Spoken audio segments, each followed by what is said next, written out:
Ayun, magandang araw sa ating lahat mga kaibigan. Muli na naman nagbabalik ang lingkod, Ronde TV mo. Tuloy tayo kagad sa ating topic mga kababayan. Silos ang isa sa nakitang dahilan kung bakit hanggang ngayon ay hindi pa rin matatagpuan ang nawawalang beauty queen na si Catherine Camilon mga kababayan. Ayon sa napakagaling na manghula na si G. Costura, ay ang asawa ni Police Major Alan De Castro ang kanyang nakikita na may gawa sa pagkawala nga ng dalagang si Catherine Camilon mga kababayan. Kung matatandaan natin itong si G. Costura ay ito rin yung naghula noon nung nawala nga itong si Jovelyn Galieno na talagang pinaglaban ng ating iniidolo si Idol Biguas Tommy Abile at talagang sinusubaybayan natin at araw-araw natin ginagawa ng reaction video. Kaso nga lang binibitawan natin mga kababayan dahil nga namatay yung ating kaibigan na si Idol Biguas Tommy Abile at wala na rin tayong balita tungkol kay Jovelyn Galieno mga kababayan. Ito lang mga kababayan, may pagkaparihas itong nangyari kay Catherine Camilon at kay Jovelyn Galieno mga kababayan. Ito na, wag na nating patagalin. Sabay-sabay na natin itong panoorin. Madami po kasi talagang nagtag sa akin about sa kanya.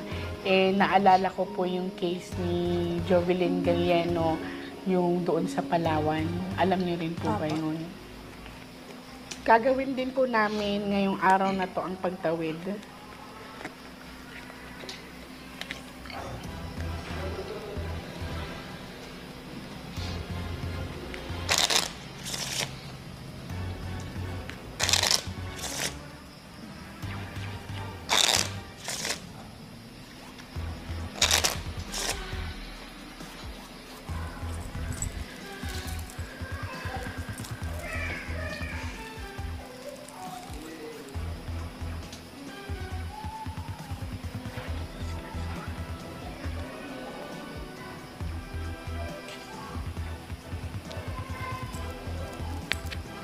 Ilang oras po ang biyahe papunta dito?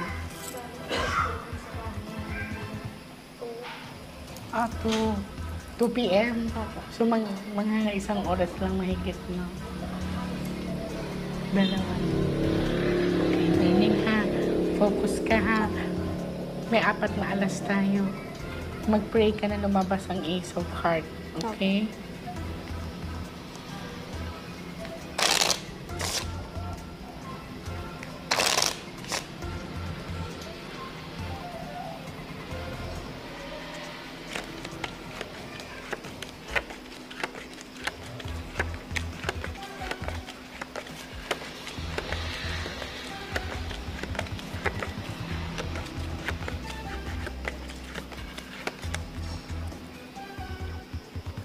I want you to pick one. Thank you. So, ikaw to.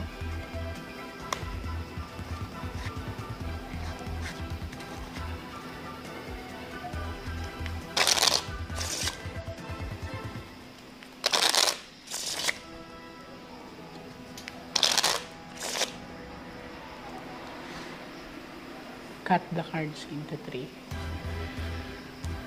Nananawagan din po kami kung sino man po ang nakakita sa kanya nung araw na yon. You are free to comment in this video. Kailangan po ng tulong ng pamilya nila.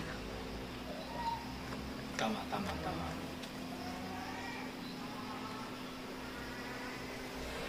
Kuha ka, darling, ng 7 cards of total lagay mo dito.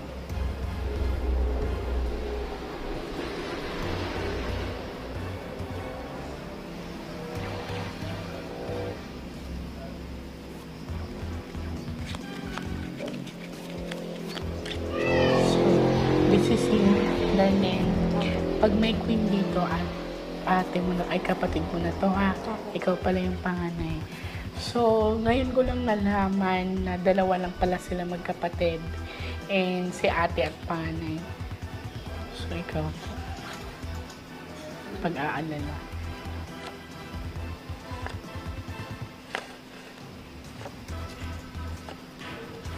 Travel, ibinyahe talaga siya.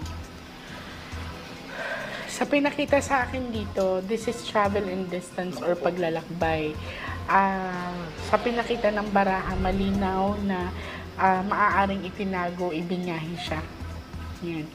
So, may sharp object ito, 7 of hook dark. So, sa pilitan, yan.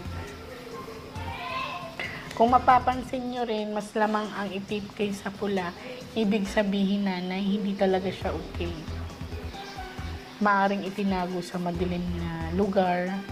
Basta ito po, ang flower po kasi pag nahanginan change of direction. So, ibig sabihin, hindi lang isang lugar ang pinagdanan sa kanya. Tingnan po natin. Palipat-lipat.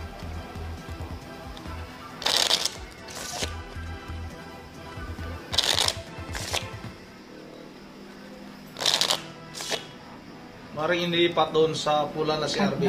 Ilipat na naman sa ibang sasakyan, mga kababayan. Maring ganun ang nangyari.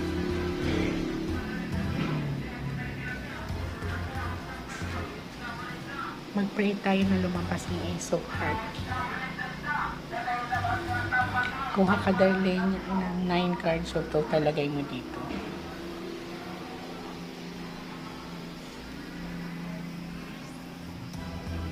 Kaya siguro yung driver ni Police Major Orlando Castro, itong si Alan Magpantay, mga kababayan, kaya hindi matatagpuan, ano? Andoon ngayon yun kay Catherine Camilo nagbantay, mga kababayan. Sharp object. So, ibig sabihin talaga sinasaktan yung kapatid mo. Matulis kasi ang sharp nanay. So, ibig sabihin may sugat ang anak niyo. Dalawa. Okay, third party. So, sa pinakita sa akin dito, isa sa mga dahilan is third party involvement or pagsiselos. Yan. So, ito ay 4 box of dark. Itinago ang anak ninyo. Sa pinapakita sa akin dito, ang tinituro talaga is karelasyon. Tapos, ang pinakita dito, mother ay 2 lalaki. Ang pinakita muna dito. Pero ito ay sharp object, meaning may sugat yung anak ninyo.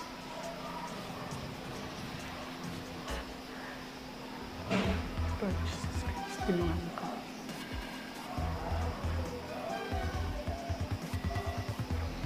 Bago nawala yung kapatid mo, may gulo na bang nangyari? Wala po. Walang umano sa bali inyo? Walang po- nag-message sa kanya?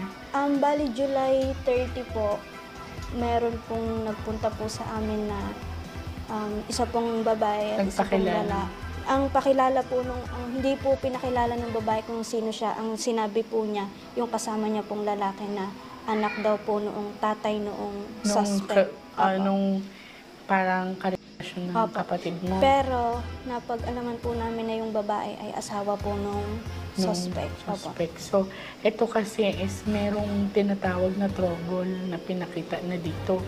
Nanay. So, pumunta sa bahay ni Opo. mismo. Opo. Sino nakaharap niya ikaw? Bali Nakausap mo directly, mother. Bali, nandoon po ako, nakikinig lang po ako sa usapan nila, pero sinilip ko po yung mga tao na yun.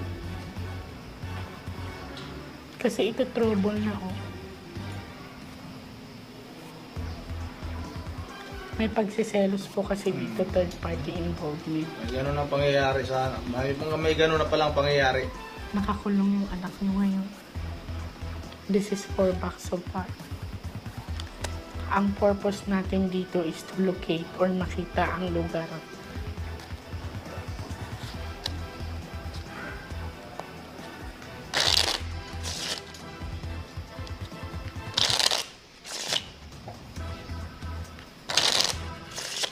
Ibig sabihin, mga kababayan, sumugod na pala yung asawa ni Police Major Orlando Cut the Castro cards into two. sa kanilang pamamahay. Hindi pa nila binigyan ng warning itong si Catherine Camilon, mga kababayan.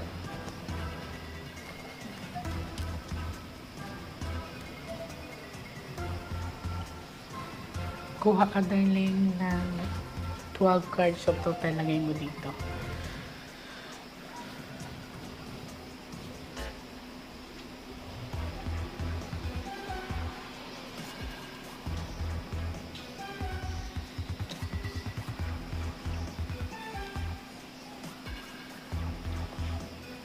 Ang pinaka main reason ng pangyayari is selos po or third party involvement. May dalawa agad na lalaki pinakita sa baraha.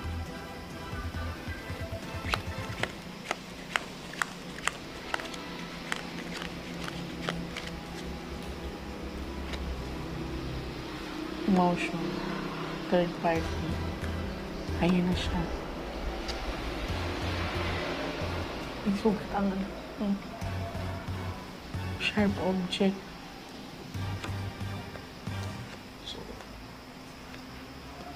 Ayan o. Third party.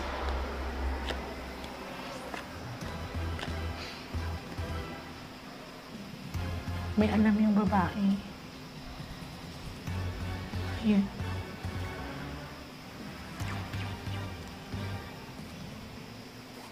Nagtataka lang ako kasi bakit nagkakaroon pa ng privilege yung suspect? Hindi ba siya kinulong ngayon?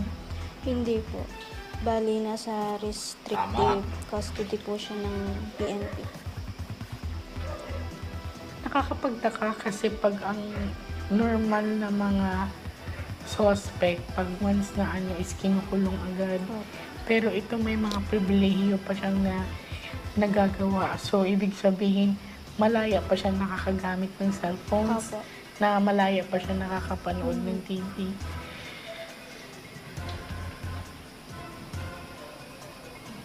Tikong talaga ang bibig niya. So, ibig sabihin nung nagkaharap kayong mother, wala siyang sinabi. Hindi lang siya nakatabi sa akin. Doon sa oras na pala yung nagkaharap. Kinikilabatan ako. Hindi mo talaga pinatama yung paningin sa akin. Umiiwas siya sa pagtingin sa'yo. Hindi talaga dahil sigla ko nung pumasok siya. Sa kanya ako hanggang sa mata ko. May kasalanan niya. Nakakapagtaka po, no, kasi doon hindi naman ako masyado nakasubaybay sa kaso ni Catherine at nakita ko naman sa balita. I don't know kung ano ng update ngayon, pero malinaw ang pinapakita dito. It's all about relationship and money daw. So, pagsiselos po, nagulat ako kasi may isang babaeng pinakita dito. Meaning to say, hindi lang siya ang babae ng lalaki. Siguro po kasi po, sabi po ni Catherine, Hindi lang siya nagsabi po yung si Catherine sa asawa niya na may babae daw po. may babae pa. May babae po si Alan. Hindi ko lang po alam kung sino pa po yung tinutukoy na babae. Opo. Nagulat ako dito kasi hindi lang isang involved na babae ang nasa third party. Kailangan namin bilisan kasi bawat araw ay mahalaga, bawat oras ay mahalaga, lalo na ngayon ay may 4 box of dark. Ito kasi po, mother, is emptiness, empty room, empty space, kabaong din po kasi ito. So, tulungan mo kami. Yun ang mga kababayan, tama. Si G. Costura, kailangang bilisan. Bawat araw mahalaga. Kung itong si Catherine Camilon ay matatagpuan pa nga mga kababayan. At yun ang babaero pala itong si Police Major Alan de Castro ayon kay G. Costura dahil nga hindi lang isa ang na-involved sa third party, may isa pang babae, hindi lang alam ng kapatid ni Catherine Camilon kung may ganun pa nga mga kababayan. At yun ang ayon sa salaysay ng ina ni Catherine Camilon, hindi nga makatingin ng diretso itong si Police Major Alan de Castro nung nagharap sila mga kababayan. Ibig sabihin ay may kasalanan ito. Pag hindi ka nga daw makatingin ng diretso sa kausap mo, ay ibig sabihin ay may itinatago ka. Yun ang mga kababayan, sana nga matagpuan pa itong si Catherine Camilon at wag naman sanang mangyari yung nangyari kay Jubilin Galieno. Yun ang mga kababayan, nasa inyo na rin yan kung maniniwala kayo sa mga sinasabi ni G. Costura. Pero itong si G. Costura nga mga kababayan ay napakagaling nito. At yun ang hanggang dito na lang muna tayo. At bago tayo magtatapos ay mag-shoutout muna tayo. Ika lang hindi tayo nakapag-shoutout. Nag-shoutout pala tayo kahapon. Yan ang ano, tika lang, mabagal yung ating internet. Yan ang ano, shout out kay Roberto Mabaling. Idol, shout out ha. Para mahusgahan agad. Ano mo, husgaran agad patawag ang pulis sa Senado para yung nagtatakipan matanong din ang totoo. Yan ang sabi ni Robert Mabaling. Shout out kay Rusi Ugad. Ay nako, ilipat ang usapin sa NBI. Yan, tama rin ano, pero NBI mabagal din yan. Para nangyari rin kay Jubilin Galieno, wala rin nangyari. Shout out rin kay Yolanda Lafos. Sana po manambalik na ang bitay. Masyado na malala ang crime. Tika lang, may karugtong crime dito sa atin. Yan ang sabi ni Yolanda Lafos. Shout out kay Benita Acuna. Sayang, bakit Pinyatas, sobra namang may karma. Ano ba? Pinitas, sobra namang may karma. Di na tayo magbabasa ng komento mga kababayan kasi gabi na. Shoutout kay Jid, kay Lord Sarapido TV, kay Ma'am Berge Berhen Diyos ng Pulilan, Bulacan, kay Ma'am Joyce ng Japan, kay mayroon din itong Joyce ha. Bakit paulit-ulit? Wala kasing ibang mababalita mga kababayan.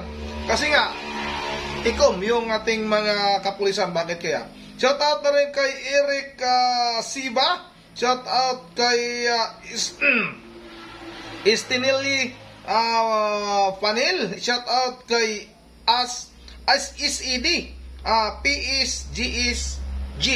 Shout out rin kay Maripi Galbrit. Shout out kay Juanito Pakati, kay Romeo Lazaro, kay Michael, kay Arba Alip, kay Caroline Kawakami, ma'am, shout out sa inyo. Nasa Japan si Ma'am Caroline Kawakami. Kay Antonio Aniego, at kay Ellen Woods, kay Leonardo Pantaleon Sr. Shout out ha. At kay, sino pa ito? Kay Luis Rivera, Marieta Bellaniva, shout out. Agripino Perez, kay Rosita Escalante, shout out ha. Vicente Camates, oy, kasamahan natin sa gym dyan sa Maynila. Yun ang ano, hanggang dito lang muna mga kababayan. At once again, this is Ronde TV mo. Ingat ang lahat. God bless bawat isa sa atin.